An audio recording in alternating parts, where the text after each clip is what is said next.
नमस्कार प्रिय दर्शकों, जैसा कि आपने थंबनेल में देखा, जहां मैंने लिखा है कि इस दीपावली से पहले आपके जीवन में कुछ बड़ा होने जा रहा है और ये हवाई फायर नहीं, शास्त्र प्रमाणित जानकारी से आपको अवगत कराने जा रहा हूं और पूर्ण विश्वास के साथ कह सकता हूं, यदि इस कार्यक्रम को आपने अच्छे से समझ लिया तो पिछली कई दीपावलियों से श्रेष्ठ कारक दीपावली आने वाली दीपावली आपके जीवन में सिद्ध होगी। कन्या राशि वाले जातकों के लिए यहां आप एक कुंडली देख पा रहे हैं, जहां मैंने 4 ग्रहों की स्थिति को आपके सामने दर्शाया है। कौन कौन से? शनि महाराज, राहु महाराज, देवगुरु बृहस्पति और केतु। ये वो 4 ग्रह हैं जो आपके जीवन में जितना भी अच्छा होता है एक लंबे समय तक, उसमें 80% का रोल ये 4 ग्रह क्रिएट करते हैं और कुछ लंबे समय तक समस्याएं निरंतर हमको हर दिन सताती रहती है, उसमें भी 80% की रूलिंग इन 4 ग्रहों की होती है। बाकी बचे ग्रह छोटी छोटी अवधि के लिए आते हैं, कई ग्रह अच्छा कर जाते हैं तो कई ग्रह हमारे लिए छोटी मोटी समस्या क्रिएट कर जाते हैं, किंतु मुख्यतया जीवन का 80% रोल ये 4 ग्रह ही आपके जीवन में बना कर देते हैं। आप कन्या राशि के जातक हैं, बहुत से कार्यक्रम आप YouTube पर, Facebook पर देखते होंगे, जहां बहुत स्पष्टीकरण में या तो आपके शनि और गुरु महाराज को लोग अच्छा बताते आ रहे हैं या फिर इन स्थानों पर खराब बताते आ रहे हैं। 2 स्थितियां बनी हुई है, किंतु कन्या राशि वाले जातकों के लिए, कन्या लग्न वाले जातकों के लिए यहां इस दीपावली ये 4 ग्रह आपको एक गुप्त संकेत दे रहे हैं और इसे अच्छे से समझिएगा। मैं पूर्ण विश्वास के साथ कह सकता हूं, ये जो स्थिति अब निर्मित होने जा रही है ये आपके जीवन को बदल सकती है। यहां सबसे पहले चर्चा करते हैं शनि महाराज की। तो आपकी राशि और लग्न अनुसार शनि है क्या? ये हैं आपके 5म भाव के स्वामी, ये हैं आपके 6ष्टम भाव के स्वामी।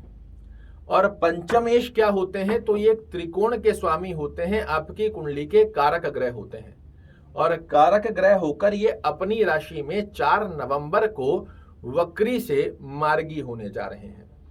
ये स्थान तो अच्छा नहीं होता, किंतु यहां समझने की बात यह है, पहली स्थिति में शनि महाराज आपकी कुंडली के कारक ग्रह हैं और दूसरी स्थिति के अंदर ये स्वराशिस्त होकर बैठे हैं। और जब ग्रह स्वराशिस्त होता है तो यहां पर कारक हो और स्वराशिस्त स्थिति हो तो आपके लिए बहुत अच्छी अवस्था को निर्मित करता है। यहां पर शनि महाराज की स्थिति कैसा फल देगी? तो सबसे पहले ये बनेंगे शत्रुहंता। अगर आपके कोई भी गुप्त शत्रु आपको सता रहे हैं, आगे बढ़ने में परेशानियां क्रिएट कर रहे हैं, उनका शत्रुहंता योग यहां पर शनि महाराज बनाकर देंगे। जॉब में आपको बॉस कलीग लेग पुलिंग कर रहे हैं, एप्रिशिएशंस की कमी देखने को मिल रही है, प्रमोशन डिजर्व आप करते हैं, मिल किसी और को रहा है, इस स्थिति को आपके पक्ष में लाकर देंगे शनि महाराज। स्वास्थ्य दृष्टिकोण से यदि आप लंबे समय से ग्रस्त हैं, स्वास्थ्य रूपी योग के खर्चे आपको जीवन में देखने को मिल रहे हैं, इनको रिमूव करेंगे यहां पर शनि महाराज। कोई आपके ऊपर कोर्ट कचहरी मुकदमा बना हुआ है, उसमें आप परेशान हैं, तो उसमें विजेता का पद दिलाएंगे आपको शनि महाराज। इसी के साथ में आपके ऊपर यदि कोई कर्ज बना हुआ है, लोन बना हुआ है, उसका स्ट्रेस लेकर आप घूम रहे हैं, उससे मुक्त कराने जा रहे हैं आपको शनि महाराज। पूरा समझिएगा, तब ही आपकी स्थिति क्लियर होगी। अन्यथा मैंने आपको बताया, कई लोग इसे बहुत अच्छा कहेंगे और कई लोग इसे खराब कहेंगे, किंतु मैं आपको वो शास्त्र प्रमाणित जानकारी बताने जा रहा हूं जो शास्त्रों में प्रमाणित है। यहां गुरु महाराज की चर्चा हम करें तो गुरु क्या है? गुरु आपके भौतिक सुखों के स्वामी हैं। गुरु आपके दाम्पत्य जीवन, दैनिक रोजगार, पार्टनरशिप के स्वामी हैं और वर्तमान में कहां संचरण कर रहे हैं? तो आपके 8म भाव में। 8म भाव अच्छा नहीं माना जाता, किंतु ये आपकी कुंडली के कारक ग्रह हैं। अब यहां एक थोड़ा सा डीप एस्ट्रोलॉजी की तरफ आपको लेकर जाऊंगा, ताकि स्पष्टीकरण में आपको ये सिद्ध कर पाऊं कि ये दीपावली आपके लिए विशेष होने जा रही है। अपनी कुंडली को खोलिए और सिर्फ एक गतिविधि को चेक कीजिए कि शनि महाराज आपकी कुंडली में जहां 1 नंबर लिखा हुआ है, जहां ये 6 भाव में खुद बैठे हैं और 12वें स्थान पर, इन 3 स्थानों में आपकी कुंडली में नहीं है, इसे चेक कर लीजिए। देवगुरु बृहस्पति की स्थिति को देखिए, लग्न से पराक्रम भाव, अगर आप कन्या लग्न के जातक हैं, लग्न से पराक्रम भाव में, लग्न से पंचम भाव में जहां 10 नंबर लिखा है उस स्थान पर, यहां आपके अगर लग्न आपका कन्या है तो 8 नंबर ही होगा, 10 नंबर लिखा है उस स्थान पे ना हो, और लग्न से छठवा अर्थात जहां 11 नंबर लिखा है, 1 नंबर लिखा है और 5 नंबर लिखा है, 1 2 3 4 5, इन 5 स्थानों में यदि आपके देवगुरु बृहस्पति नहीं है तो इस दीपावली को आपके लिए यादगार सिद्ध करने जा रहे हैं देवगुरु बृहस्पति। क्यों? जैसे ही राहु महाराज से देवगुरु बृहस्पति मुक्त होंगे, यहां आपके लिए ये हैं क्या, पहले ये समझिए, ये धन के कारक ग्रह हैं। और ये स्थान क्या है? तो ये गुप्त धन की प्राप्ति का ग्रह है, स्थान है। इस स्थान पर यदि कुंडली के कारकत्व भाव को लेकर देवगुरु बृहस्पति आते हैं तो व्यक्ति को गुप्त धन की स्थिति अवश्य रूप से निर्मित कर देते हैं। ये क्या है? ये स्थान है विशेष हायर एजुकेशन का। आपको ऑकल्ट से बहुत महारथी बना देते हैं, हायर एजुकेशन में आपको महारथी बना देते हैं। दुनिया को किस प्रकार से देखा जाए, समाज को किस प्रकार से देखा जाए, अपने सगे संबंधियों की स्थिति को किस प्रकार से देखा जाए और कैसे उनसे श्रेष्ठ अवस्था को प्राप्त किया जाए, इसका ज्ञान देवगुरु बृहस्पति यहां विराजित होकर देते हैं। ये गुप्त धन की स्थिति भी बनाते हैं, ये व्यक्ति के लिए सही मार्गदर्शन की स्थिति भी बनाते हैं। ये आपको इतना 24 कैरेट सोने की गतिविधि इस स्थान पर बैठकर बनाते हैं जिसकी अनुभूति भी आप नहीं कर सकते। दूसरी स्थिति में 30 अक्टूबर को जैसे ही देवगुरु बृहस्पति शुद्ध होंगे और आपकी कुंडली में एक अच्छे भाव में बने हुए हैं तो गुप्त धन की स्थिति, ज्ञान की चातुर्यमता, बुद्धिमता के दम पर श्रेष्ठ मुकाम हासिल करने के लिए आपको 24 कैरेट सोना बनाने जा रहे हैं देवगुरु बृहस्पति। अब ये हुई अच्छी अवस्था जहां शनि और गुरु महाराज की स्थिति आपके लिए अच्छे फल देगी यदि कुंडली में एक अच्छी अवस्था में बनी हुई है।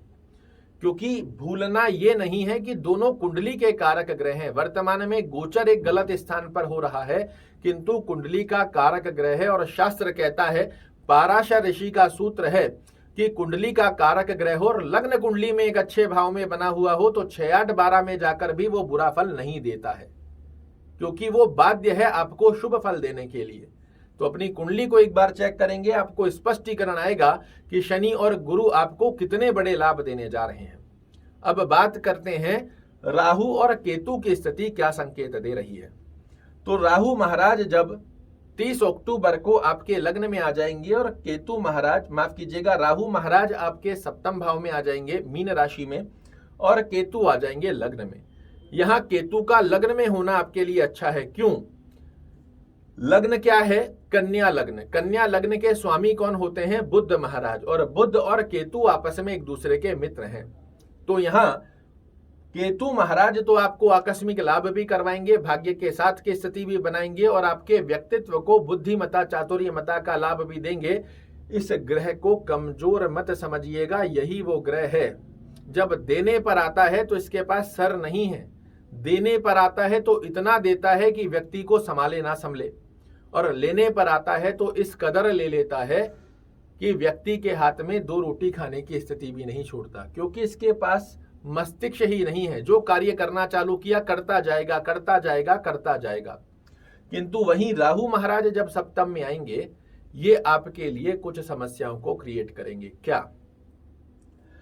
इस ड्यूरेशन में विशेष रूप से 30 अक्टूबर से 18 महीने विशेष रूप से आपको जो सावधानियां बरतनी है। पहली स्थिति में पार्टनरशिप अगर किसी के साथ कर रहे हैं तो बहुत सावधानी पूर्वक आपको पार्टनरशिप करनी पड़ेगी, अन्यथा पार्टनरशिप में ये आपको लॉस लगवा सकते हैं। आपके दाम्पत्य जीवन के स्वास्थ्य को प्रभावित करना या अंडरस्टैंडिंग रिलेटेड इशू क्रिएट कर सकते हैं और दैनिक रोजगार की स्थिति को छोटा छोटा स्लोनेस में प्रभावित कर सकते हैं। किंतु वहीं दूसरी तरफ शनि, गुरु और केतु महाराज की स्थिति आपके पक्ष में बनी हुई है। कंडीशन आपको ध्यान रखनी है, अच्छे भाव में होना जरूरी है। इस स्थिति को यदि आपने कुंडली में अच्छे से चेक कर लिया, अगर फिर भी आपके मन में डाउट बना हुआ है कि हम कैसे चेक करें, तो किसी अच्छे विद्वान से या हमारी संस्थान से अपनी कुंडली को चेक करा सकते हैं। और अपनी इस अवस्था को यदि आपने समझ लिया, फिर से कहूंगा, पिछली लंबी दीपावलियों से श्रेष्ठ कारक दीपावली आपकी ये होने जा रही है। यहां समझना जरूरी है, लोग आपको डीप कैलकुलेशन तक लेकर जाते ही नहीं। सिंह राशि के लिए ऐसा हो रहा है, कन्या राशि के लिए ऐसा हो रहा है, ये हो रहा है। अरे भैया, ग्रहों की स्थितियां व्यक्ति को रिजल्ट देती है, ग्रहों की प्लेसमेंट व्यक्ति को रिजल्ट देती है। ग्रह सभी अच्छे हैं, सभी खराब हैं, डिसाइड होता है इनकी प्लेसमेंट के आधार पर, इनकी डिग्रियों के आधार पर और लग्न कुंडली के कारक मारक अवस्था के आधार पर, जिससे आपको कोई अवगत कराना ही नहीं चाह रहा, क्योंकि सिर्फ लोगों को वीडियो बनाकर फोकस बनाने की स्थिति है, अट्रैक्टिव थंबनेल बनाकर और किस प्रकार अपनी तरफ लोगों को आकर्षित किया जाए, इन स्थितियों में सभी लोगों का फोकस बना हुआ है। आशा करता हूं मेरे द्वारा दी गई ये जानकारी आपको पसंद आएगी। कल फिर से एक नई जानकारी लेकर आपके सामने उपस्थित होऊंगा। तब तक के लिए नमस्कार।